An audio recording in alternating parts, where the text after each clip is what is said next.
Cool. Welcome everybody as you're coming in. I think you can hear me now. I can on my screen my face is like giant and embiggened and I think that that's universal. So I apologize to you all for it's like that feeling when you like grab your phone to take a picture of something and then it's like accidentally the front facing camera and you're just like looking at yourself all of a sudden, which is really terrifying. Or maybe that's just a me thing, but that's always a little bit terrifying to me, to be greeted by my own visage when I don't expect to be. Jack Lee says, I'm getting no sound. Can everyone else hear me? Okay, I'm getting nods. Okay, thanks, Don. Yeah, if you want to post in the chat, hey Manir, hey Zaina, if you want to post in the chat where you're tuning in from, that's always a fun thing, to see where all of our visitors are blooping and visiting us from. Prince Chase, we've got a oh the yeah, I was wondering, that pathos is looking so good. I was like, all right, I can roll with that, I guess. Yeah, oh, look at this is like a party, so many cool people here. This is wonderful. So we'll give it a minute for people to continue to trickle in. Philip's in Vermont. I am in beautiful, sexy, sunny central Indiana, unceded Lenape territory. The sun is setting right outside the window on my left, and the sun is setting on the day, but the sun is rising on the night of our convivial spectacle. I was really straining that metaphor. It wasn't working. I sort of jettisoned out of it halfway through. Wow, we've got a lot of people here. That's great to see. And it looks like you're blooping in from all over, which is also great to see. Great. We'll give it just another maybe 30 seconds or so, and then we'll get into our evening of poetry. If you are waiting and you're eager for something to do with your fingers during these 30 seconds, this would be a great time to bloop on over to the nation's website and order a few subscriptions for yourself and all your friends and acquaintances, coworkers, enemies, frenemies. Makes a great gift. Easter's coming up, right? Is that, or did Easter just happen? We're in Easter season, so you can put some nation subscriptions in your Easter stockings. I feel like I'm bungling this, but I don't really know how Easter works, but just a nice little spring gift. Persian New Year is coming up in a week, so makes a great Nowruz gift. The oldest weekly magazine in the nation, founded in 1865 by abolitionists, agitating, doing good work on the left. Yeah, those are some great links there. Okay, I'm gonna stop vamping and start actually being an adult. My name is Kaveh Akbar. Thank you all for joining us. I'm so excited to be here at the second reading, the second Nation poetry reading. I am the poetry editor of the Nation, which is a very lucky position to be in, because I get to have my ear to the soil of the conversation of contemporary American and global poetry in a way that feels really sustaining and invigorating. And it's an honor to get to do that at a place like the Nation, where they take the poetry seriously, and it isn't just a sort of ornament on the page beside the magazine's like true content, right? Like, it isn't a sort of like ornament to the editorial content. I think it complicates and deepens and distinguishes the editorial content and vice versa, and that feels really important. So like I was sort of being a goof, but I really do, the subscribe link is there. Print journalism relies on people like you actually like clicking through. I know it's like 4 clicks to do it. You know, I heard once that every click that you have to make reduces like you atrophy off like 90% of the people like going to your link or whatever every click they have to make, right? Like you burn off 90% of the viewers. So you know, it's like 4 clicks and then you'll have this stuff showing up in your inbox. Really, really, to my mind, the best poetry being published. And, you know, of course I think that, but also the best reported journalism and editorial work. Tonight we're here gathered for the second of these nation poetry readings, which is very exciting. I'm very honored that these poets agreed to be here, that they trusted us with their work, that they trusted me with their work and allowed us to share it with our readers. So I'm gonna shut up. I know that you've just been hearing me soliloquize for like 7 minutes, but I'm gonna try to do as little talking tonight as possible, actually, after this point. So without further ado, I'm gonna introduce our first reader. We'll have each of the readers read for maybe 15 minutes or so each. And then at the end, if there's still time left over, we'd love to invite you to put your questions in the chat. And feel free to like gas the readers up in the chat too. You know, if you it's nice to feel among in this moment of disembodied poetries, you know, in this moment of like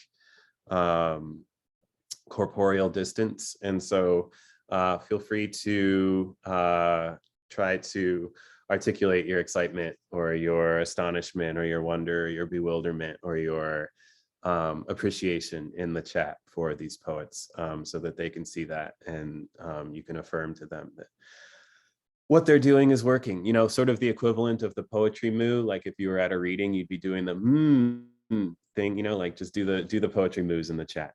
Okay, so without further ado, or, you know, if a line sticks out to you, you can write it, whatever. Without further ado, our first reader, this is a poet who does innumerable good works in the poetry and other communities in loud and also very quiet ways that, you know, you only hear about when you like come across someone who's, you know, they would certainly never talk about it themselves, but they're just like one of the best of us, someone who I learn from constantly. And their first poetry collection, Civil Service, will be coming out with Graywolf in 2022, later this year, which is very exciting. It's going to be a huge, big thing. I've read an iteration of it. I'm sure it's evolved and been revised since the one that I read, but it's going to be a book that we're all reading and teaching for years to come. Claire Schwartz, her writing has appeared in The Believer, Granta, The Nation, New Yorker, Poetry, VQR, and elsewhere. The recipient of a Pushcart Prize and Yale's Sylvia Arden Boone Prize. Claire has taught at Wesleyan, Yale, and with the Minnesota Prison Writing Workshop. She received her PhD in African American Studies, and women's gender and sexuality studies from Yale. Claire also serves as the culture editor of Jewish Currents, where she's doing incredible work constantly. I'm always sort of like dazzled by the things that she's advancing and the ways that her editorial and curatorial mind works. So without further ado, Claire Schwartz.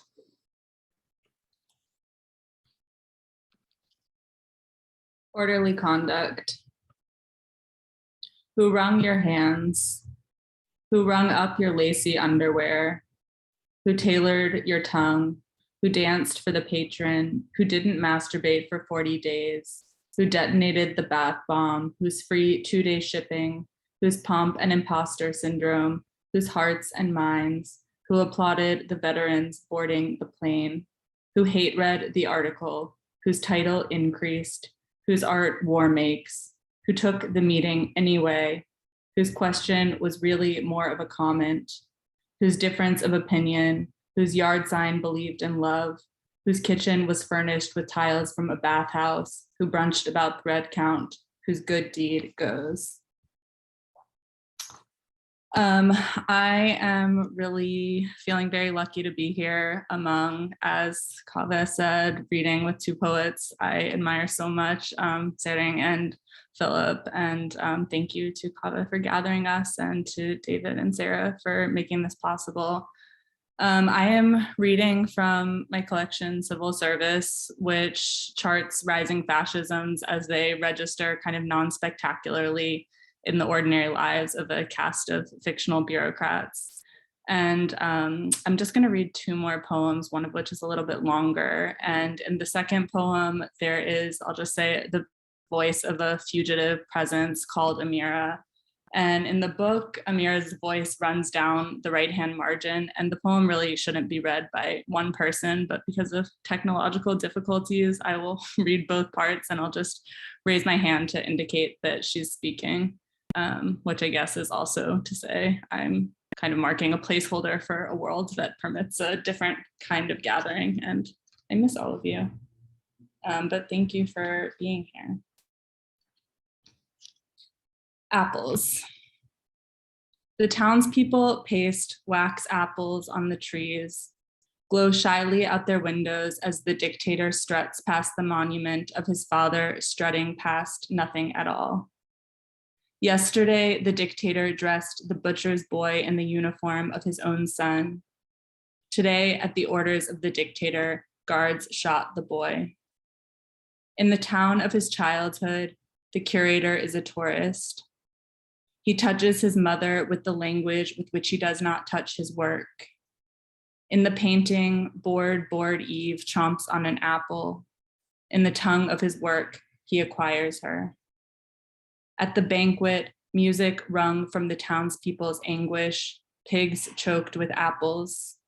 The meat in the soup is human meat. The dictator's rings are made of gold, yanked from the teeth of corpses. The censor bloats with what he knows. His sons bloom in neat rows.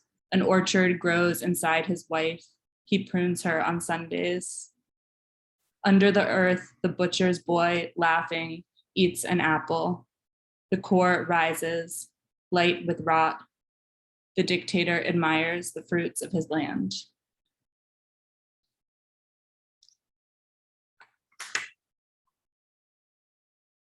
Lecture on loneliness. The first woman was not burdened with firsts, only was, not yet bound by a name, uncalled for. Only history makes her lonely, only after makes her first. Of course, this is an origin story, lonely as any birth. Loneliness, the distance between history and what history might have been. The thread unspools, the umbilical severed. Why do your books clog the doorway to the past? A blanket of yellow petals, the rain, little fists beating back the dead who want only to braid your hair. You built a world against such softness. You arranged an alphabet against loneliness. I scale your walls. That is my practice. In the schools, children line up, chant, to be, alone, among, to be, without, among, to be, among, without, to be, without, alone, to trade your wonder for knowing, gladly, to confuse the loss of nothing with the loss of nothing. You knew, then you knew more. You diminished the world with your knowing. The distance between you and your quiet grows, a ladder receding into the sky. The first woman of your life stitches her face into your sleep like your grandmother stitched coins into the lining of her coat and ran. You wake, run through the woods, jingling. The sound of your skirt accompanies you. You forget your sisters. You make of the hour a horse, ride off. I've ridden your horses, your lost hours. The children lick honey from the letters. The righteous man climbs the tree. On the first branch, he cuts off his hair. At the top, he discards his body. A person can be with a word like they can be with a body, wash it, accompany it, be changed by its nearness. The woman lays all the lavender at your feet. The browned fields balk. You scatter flowers along the sidewalks, paint a mural of a rainforest in a prison. The years ascend the mirror like sea level. A face breaks off like an iceberg. It is your mother's. The years add, the years subtract. You are always wrong. Take me with you. You populate your memory with her scent and her language. You remember so little. You are in bed, in a room down the hall, words exchanged in the dark. Distance sands the words to noise. The room is the world. 3 daffodils later, you've shed your memory like a skin. No matter how much you water it, the stone refuses its flowering. You strike the stone, it withholds the river. The letters are lanterns and lead to no house. The townspeople emptied their language and could no longer meet each other there. Was the language empty or was it open? The truth lost its coordinates. A weathered man dusting snow from the ridge of his year. The name of an old lover assails him. No, the light hurts. He closes her name like a book. If you excise me from your memory, I will enter your blood. Little capillaries, little trees, little heart governed by a solitary rain cloud. The only laws, be radiant, be heavy, be green. Tonight, the dead light up your mind, like an image of your mind on a scientist's screen. The scientists don't know, and too much. In the town square, in the heart of night, a delicacy like the heart of an artichoke, a man dances cheek to cheek with the infinite blue. Of course, his mother's death blooms so much larger in his life than her life ever did. An endless flowering what is gone, scant still against what will never be. No language for the engulfing mouths of the not become. After you, no one asks. Look how you shredded the quiet with your promises. Look how you lost her anyway. Look now, no quiet to accompany you. Your words are sisterless. No, no one asks after you. I am the one who is asking, a finger plumbing the depths of your night. It rained in your room. You mistook the ceiling for sky. The rain allots you just one glass. It has to last your life.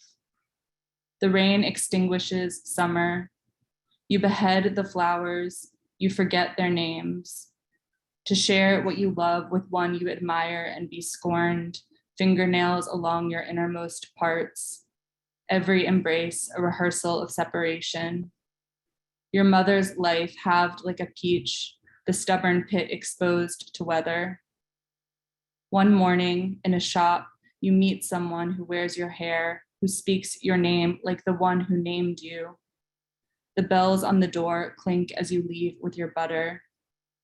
To be suspended between oneself like the man who balanced on a wire between mountains and then tumbled to death like a helicopter seed. A burial is a seed planted in the wrong season. To be the wrong season. To work all your life in the name of family, each labored hour a brick in the road leading you away. The women come with aprons full of hours. The world aches, unpassed over by the eyes of the dead. The dead have no eyes. Lonely, lonely living. Do all of your antics recover the radiance, and was it worth it? Go on, hang the stars from the sky. The world is a pageant of your making. The hour of forgetting is a brown hour. The house of forgetting looks like any other. The trees are dark and full of language. The trees speak, but not to you. First, the year without music. Then, in a minor key, in a dead language, the woman sang this song. We were the last people on earth. We made an earth between us. We spent the earth. I made my body a cloak and took you in. In all that you, I lost myself. I traveled the length of my interior, and there I wasn't. My language was a symptom of a history I couldn't touch. I petitioned the dead for company. No one came. The butterflies fell like autumn leaves. The shells watched up on the beach, empty as God's ears. We were the last. I called this life. Here, a door, and like that, we went. Thank you.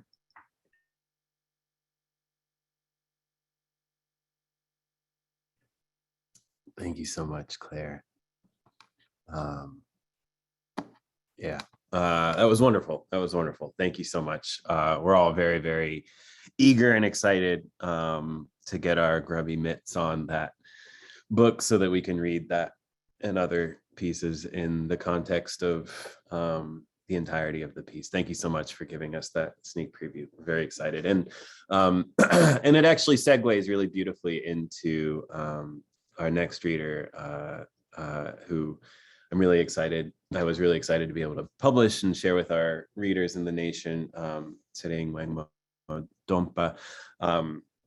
I think that her work deals so smartly with language and legacy and the circuits of time and being, and the way that language sort of bridges and also troubles some of those things. So kind of really beautiful segue. I'm going to read Tsering's bio and then cede the floor. Tsering Wangmo Dhompa is the author of, is the author of the poetry books My Rice Tastes Like the Lake, In the Absent Every Day, and Rules of the House, all from Apogee Press, Berkeley, and a nonfiction book, Coming Home to Tibet. I'll put links to all of these in the chat. She was born in India and raised in the Tibetan refugee communities in India and Nepal.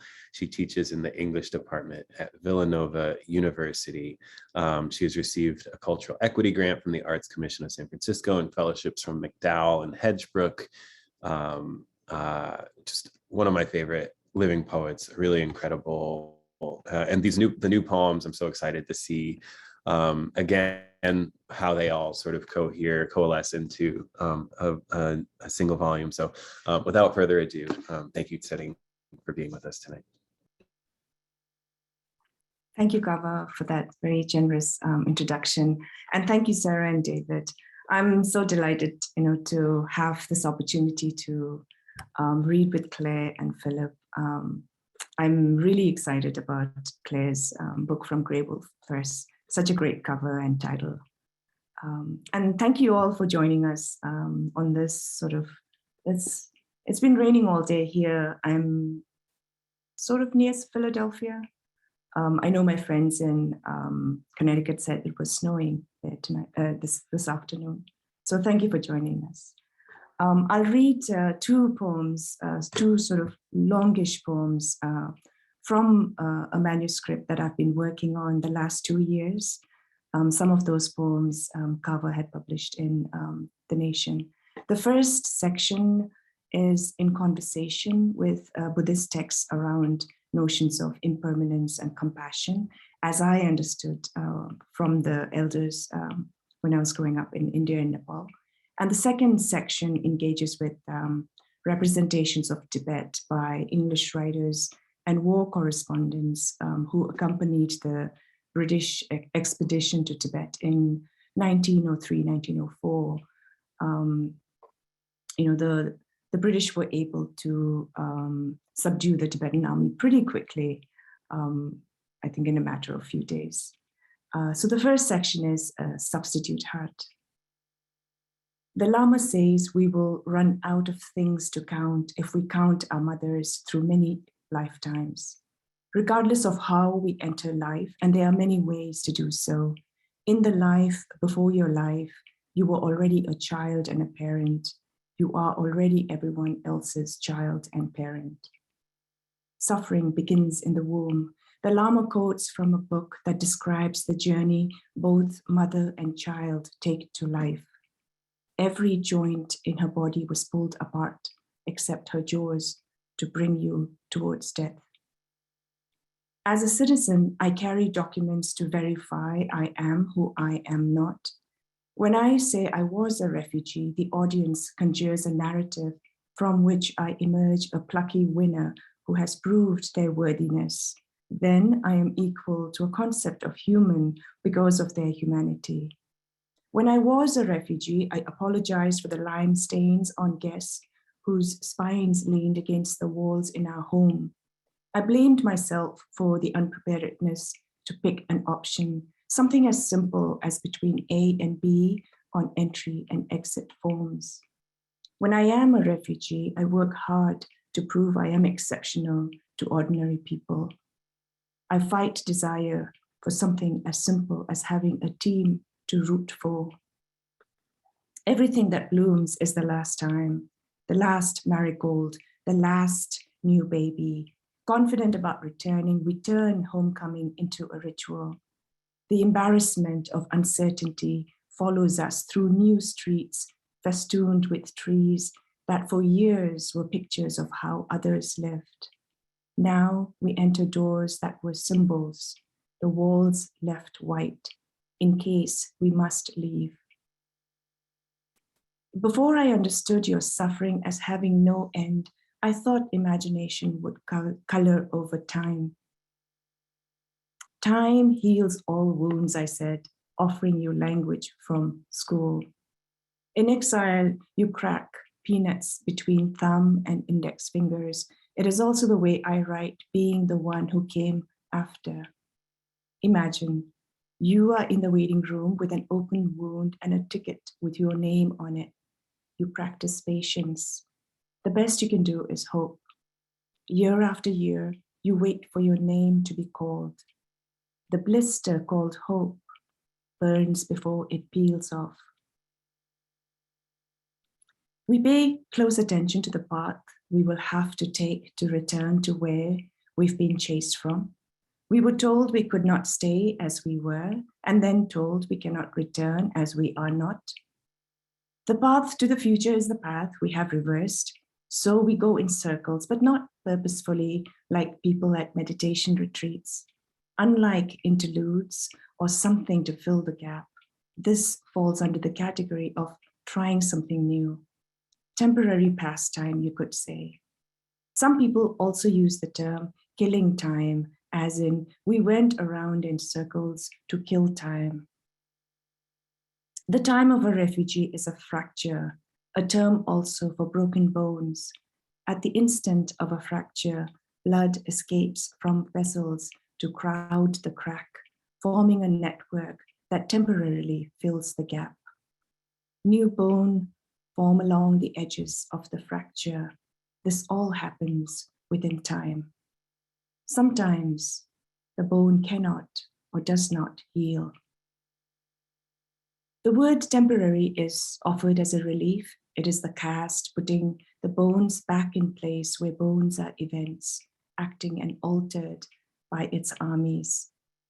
There are temporary tattoos, temporary hair color, temporary here indicating uncertainty in the thing desire is deliberating as desirable. Temporary does not always mean a short time. For example, nuclear power plants store spent nuclear fuel in sites that are viewed as temporary. It is temporary till a perfect, permanent site is found. The plot of nation is built on a grammar of treaties composed by men who differentiated themselves from arthropods. When one has seen a scorpion, the frog becomes divine, the Englishman wrote in the Diary of Conquest. When she enters the frame, she's already altered by events.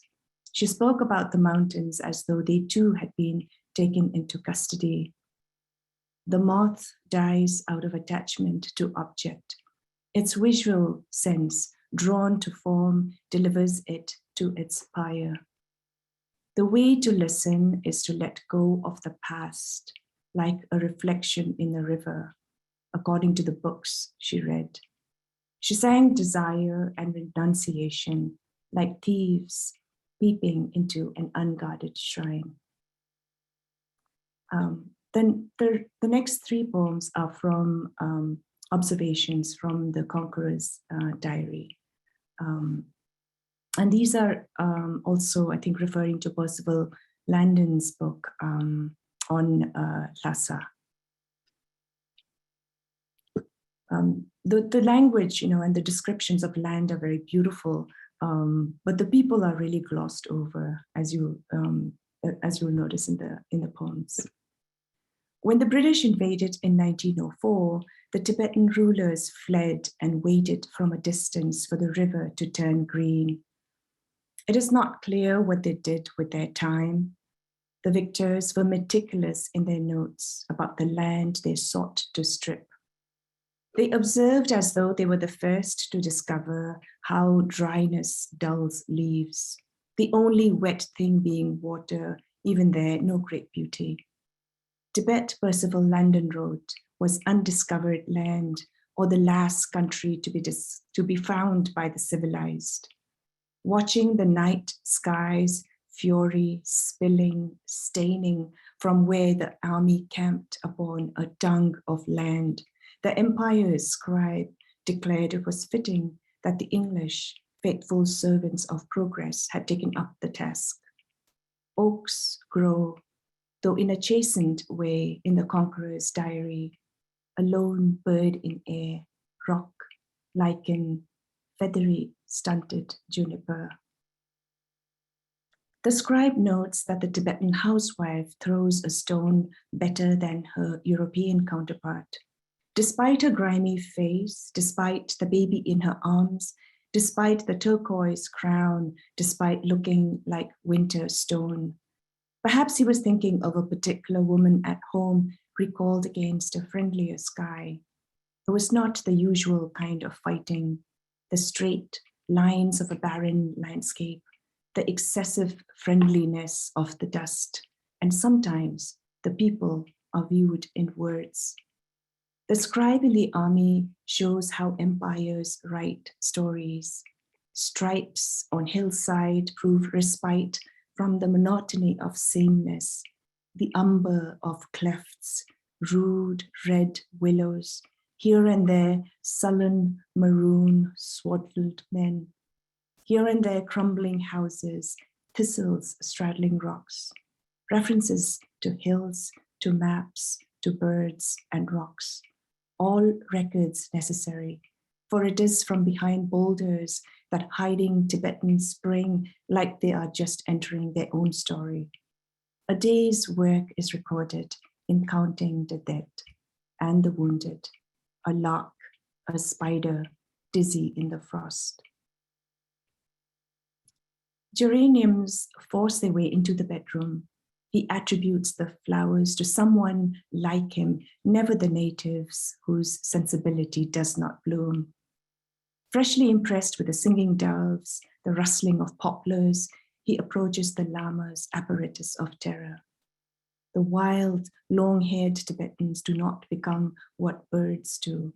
Here the brutality of war, here birds to rescue them from war's brutality. No wild fowls frolic on the lake. A Buddhist bird, the ruddy sheldrake, moves in pairs. If shot, the other dies from despair, he writes. It has no fleshy flavor when cooked. How simple, how honest, how different Tibet might have been, he writes, if it had been set right by reformers. Thank you so much.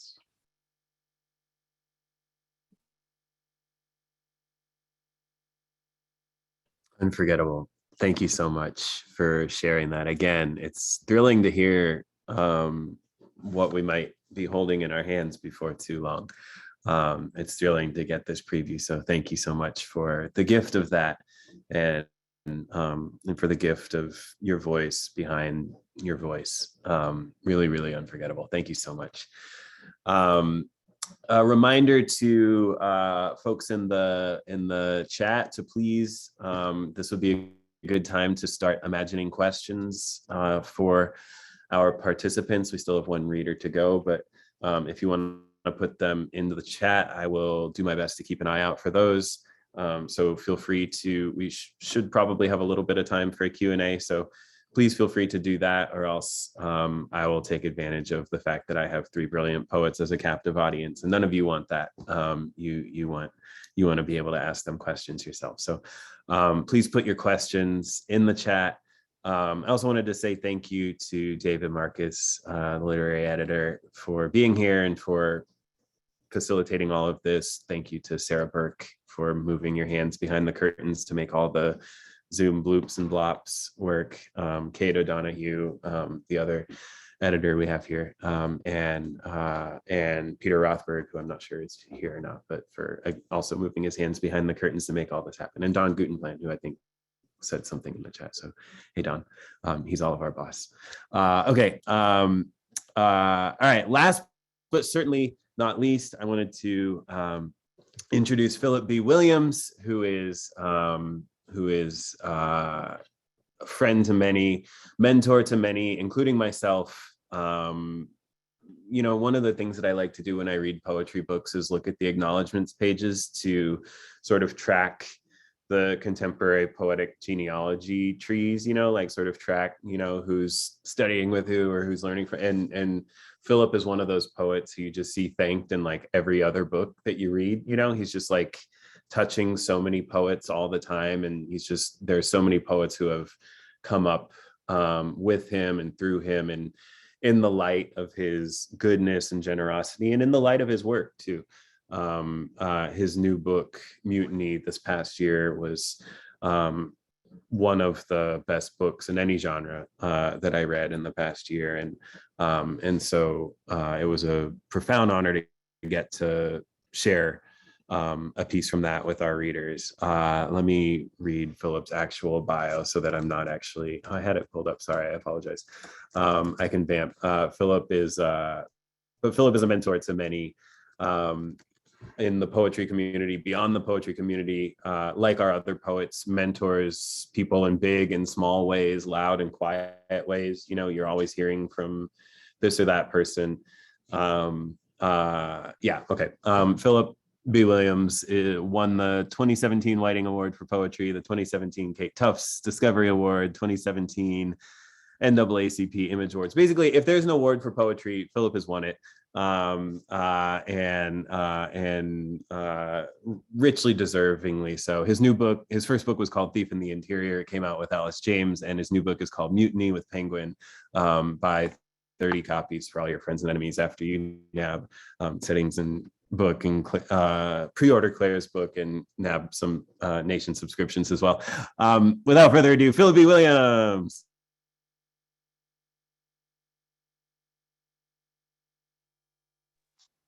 Thank you, Kaveh. Thank you, Claire and Tsering, for sharing your beautiful poems. I'm a growing fan of long poems. I've really just fallen into wanting to be a part of those deeply woven worlds. So thank you for sharing the longer work, the lengthier works. I'll start with the poem that is in The Nation, thanks to Kaveh. Final poem for the field of poetry. In the grip of a nor'easter, you come bearing grief, have in pieces not come in peace. You arrive bladed with certainty. You slam shut the car door and smolder before the locked cabin, rough trip up the Hudson as you distracted yourself with a list of flowers awaiting deft penmanship to groom them tight and blow them clean. News of your brother's death intercepted your drive to this residency. Fellowship among the crude Madonnas of empty mailboxes draped in robes of days-old ice. You have not written about the passing of family before, their antagonistic absences. Intrusive their teething tombstones in the brain. Pill after pill to sleep, to create, to erase. You swallow and scratch into a notepad what the frozen earth refuses. Bougainvillea, lilac, burning bush. Another close kin added to the Bible's kept obituaries. You hated your brother's left eye, unruly wanderer settling away from you and observing a world you could not sense. Glossy ivy in all its tenure, the tender fingers of Buckeye. The white page frozen before you like rhyme. You dig and discover what you already knew. Decaying kin, meandering roots catching his beautiful ankles. You were looking for a way out through beauty, but beauty only goes where needed. On the pad, you write, enough. What you've had, how much more of you there is, how much of you will be left when you're gone.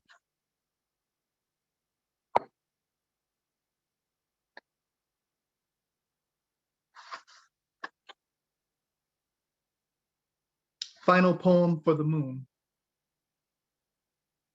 My first lover, my clavicles chiseler sculpting me into blue lamentation and crucible for your lunacy. Summon me to scuttle forward, Cancer moon, Cancer rising, and fill myself on your dust-flashed milk, your gray honey, black-green grasses used to sharpen their night blades. My paramour, who gowns me in a yawning glint. Helios is canvas by which you find your aspects, find your shape misshapen in 7/8, your eighth self finally filled with ochre blood, or the ruddy salutations of familiar fever. You pass your sickness to me like fervor, my heart a moon learning all its phases at once. My idiolect and diaphragm, deliberate disc slipped from tough spine, Elysium I pitch my body beneath, white morning glories opening from my sweat flushed back. I feel my veins heart pluck toward you. I rise like any body of water, compelled into risk, pulled up the god ladder of your gibbous. You perfect your appetite in my blood, hematite of harvest, scolecite that pulls my blood waves to zenith in your skull of good omen. Your lambent weight witness to worship and worry. I, a sun celibate celebrant ensconced in pearl, my mood unravels in your fingerless hand. I dance lute-backed in the armory of your niveous eye. Your snake fang posture I hang from my ear, your crescent weaning me off your nectar. I will grieve your circumference, your diameter, your secant and chord as you renew yourself with erasure. Moon as a mouth no more. Moon as a wound no more. Moon wound round my fists no more. Moon in the grips of hunger. Moon chip-toothed, goat eye round in shock no more. Moon no beast aspires to kiss. Moon the color of my coming no more. Misery moon. Moon dipped in a whale. Moon sick no more. Moonward dust floats but lingers no more. Moon heavy chimney no more. Moon washed tongue washing me no more. Full moon night's chandelier no more. How high the no more moon? The cow jumps over the never moon. Moon river no more. Wider than a mile, my arms take the shape of you no more. Do not watch me while I look for you in the galaxy that breathes your many names. Sukuyomi, Koyoshaki, Shangul, Kansu. I am malazed by moon glut, moonstruck, lunatic eclipsed by my lips, supplicant. Oh.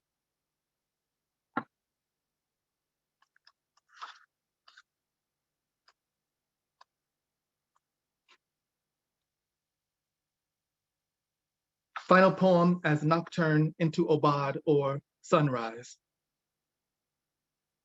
I do not find Osun in somebody's son I sunned while his gold fronts flashed a summer dress in the back of me, bucking to be ridden by his tongue like his Virginian drawl was first to get down my draws like that, like that. Not everything masculine is mine, but I make him mine for modernity. 60-watt bulb spun mosaic by ceiling fan, and this bed creaks like a church pew, and it was Sunday when he came, so he my Sunday man, though I prefer Thursday man's selflessness. Before returning to his lover, he balances sunlight on his tongue tip. He parts my legs to gift. My hairiest part yawns like a waking bear.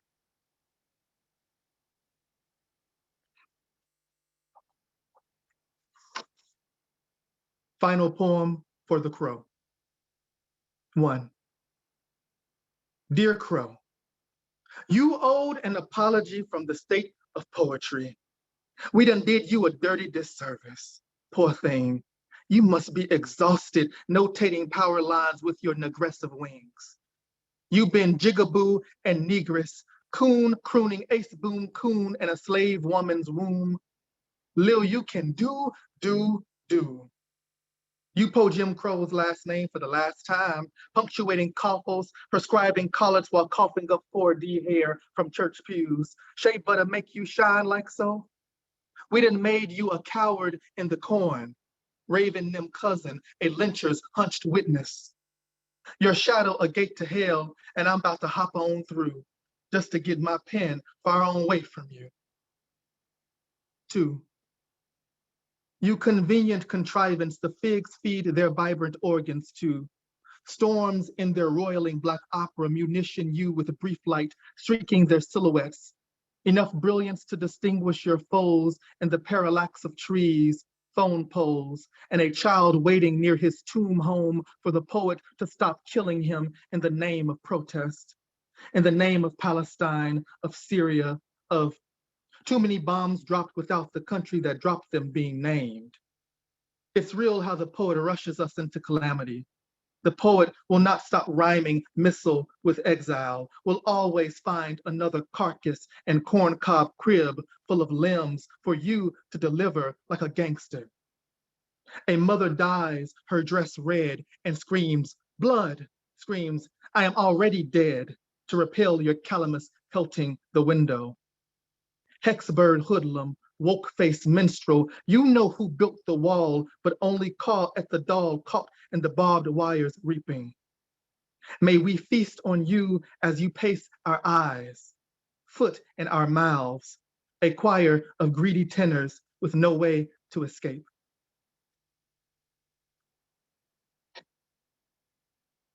I'll do 2 more poems. This one is Mushmouth's Maybe Crown. 1. Manacled man mangled, moreover made menace-masked, maybe molded moribund, mostly manipulated, magnanimously marred, mired, mush-mouthed, moored, more. Manacled man meanly measured, man-monkey mixed midst murky mirrors, America's man, minstrel married, mop head, magnum man, mama's mine. Might munched, manacled man mimics martyr movements, moshes minus music, muses, murder-made manifestations. My madness, my master. 2. My madness, my master. Many mistake my mood manhandling my mode. Maybe me making minimalist mumblings means my matriculation, man-made monster, moves merrily, mystifying monogamy. Mainly me mime monsters, malicing municipalities. Me make maintainable moans. Me menu, me metaphor. Me madmen's monitored mission. Merchants masturbate midst my mouth. Me might munch, make men mate monks my molars. My mausoleum multiplies. 3. My mausoleum multiplies, immemorial. Me misery, impossible emperor. And maybe me mid moonlight's improvisations. Me immediate, Mike's emissary. Mayhem maims my museum. Me improvise minutes, masticate memory. Mortuary mammal. Mythic, melisma-minded. Memory makes me meet myself minus mink, mirth, magic. Myself's mess makes me remember muzzle mincing mouth. Maybe murder make my mouth mine. 4. Maybe murder make my mouth mine. Me embellish mercy, mercy, mid-morning. Morning masquerades mercy, imposter. Mercy mouths impaled miracles. Miracles midwife my mind. My mind implies miracles emancipating me. Impressive. Me embroider impeccable embellishments. Maybe murder make my mouth mine. Me impress embroidered emblems amongst my muscles. Me emaciated emergency. Am embargoed myth. My embargoed myth emaciated imagined emergencies. Implicated empty embraces. Emotions imitate monsters. Emotions must make music. Me, my monster. And mine, mine. Implosive me emperor, am imprecise empire. Maybe murder make my mouths mines.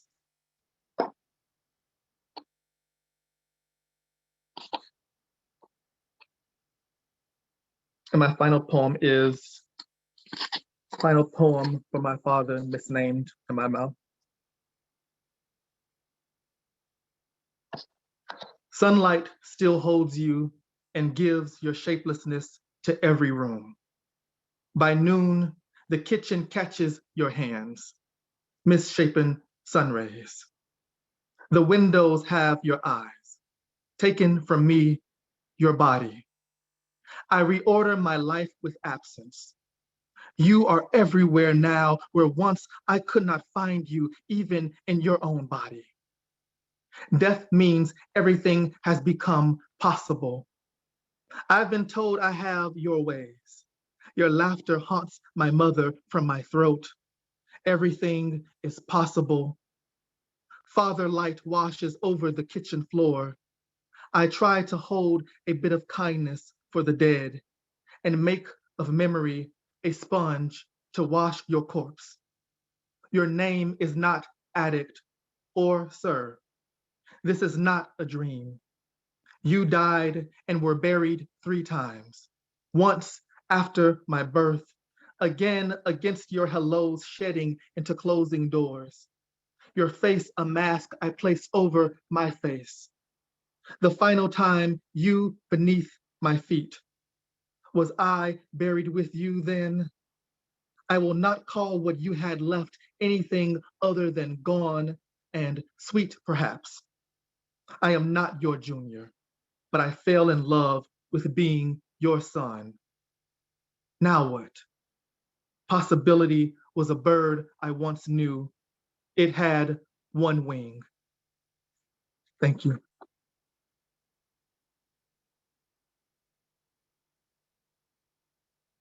Thank you so much, Phillip. Unforgettable. That book again, the link is in the chat somewhere above all of the fanfare is a link to Phillip's book. So nab that. I linked, I think, all of Tsering's books. So nab that, pre-order Claire's book coming out from Graywolf later this year, and buy 2 dozen subscriptions to The Nation if you have anything left over, which would be wonderful. Okay, so we have just a short amount of time here for questions. If you have a question, feel free to pop it in the chat. I see a question from Charles Thomas for Claire, who asked, did you consider adding a 3rd voice? So in your poem, you have well, I don't need to add to that. The question is, did you consider adding a 3rd voice? The 3rd voice is the reader. So there, yeah. Great, perfect. The 3rd voice is the reader. I love that, and that makes a lot of sense. Perfect. Oh, there's like a Q&A one too. Phillip, what are the most difficult themes for you to engage with? Unless this is, well, so the question actually says, what are the most difficult themes for you to engage with, Phillip B. Williams? And I like the idea that this is a question for everybody, and like everybody is being asked like what are the ways in which it's difficult to engage with Phillip? But I think this question is for Phillip. What are the most difficult themes for you, Phillip, to engage with? Loneliness is hard for me to write about and write against, write with clarity, write with understanding, write without betraying the feeling of loneliness, if that makes sense. To write of loneliness is to instantly make of loneliness a kind of companion. That's challenging. I've been trying to do it, and success is not really a word I like to use with the poem, but whether or not I've been clear in doing that, I'm not yet sure, but I would say loneliness. Beautiful. Thank you. Yeah, I love that. the way that naming it brings it into the room and makes it a companion. That's sort of just, it's like one of those like, this statement is a lie sort of sentences where, or like, you know, or you know, like one of those like sort of quagmire sentences, quagmire ways of addressing. Yeah, that's beautiful. Tsering, can you talk about what you have learned writing in the relative isolation of a quarantine, or of a year spent in quarantine, I guess, or of, you know, I don't know how you want to take that one, but however you want to go with that one. What you've learned, what you've developed, how you've changed as a writer. That's so hard to answer. I'm not sure. Yeah. I think in some ways, maybe I've realized that, you know, the waiting of this moment of quarantine felt very similar to the kind of waiting that I think as a people, you know, that Tibetans have been sort of waiting to be reunited, waiting to return, you know. So I sort of kept, I think in my head, I kept returning to that aspect. Wow. Yeah, beautiful. So a kind of an extension or a different version of something that, you know, feels familiar, maybe, you know, but Yeah. of course, but that's shared by the entire world to some extent, right? Yeah, but I mean, it's the way that you speak to it is also a sort of individual or unique iteration of it as well.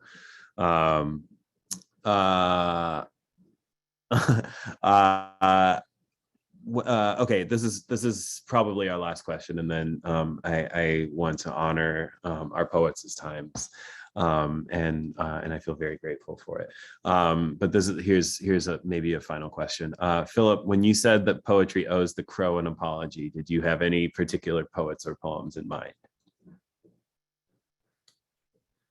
My own. I have so many animals in my poems, especially thinking back to Thief. It's just populated with, it's just a zoological nightmare. In a good way, I still stand by Thief, but there's just a way that I think in my imagination, the way that I use animals, particularly dead animals, I was trying to get away from that, and the trope of the crow standing in for Blackness or a Black identity, or, you know, Black culture. So yeah, that for sure. Now that you know, other folks are reading like, oh man, I have to stop using crows. That's not the point of the keep your crows. You should keep your crows. But you know, if they're used in a particular way that might be, you know, a part of an archetype or even stereotype, then, you know, that was one of the ways I wanted to challenge myself by writing that poem. Cool. I like Chase's comment in the chat, or particular crows, like not particular poets, but particular, like there's this one crow it's like by the bodega that I visit every day. You know, always seems to have it out. I like that. All right, thank you all so much. Profoundly grateful for the gift of your language, your experience, your unprecedented vision. Truly an honor to get to share it with our readers.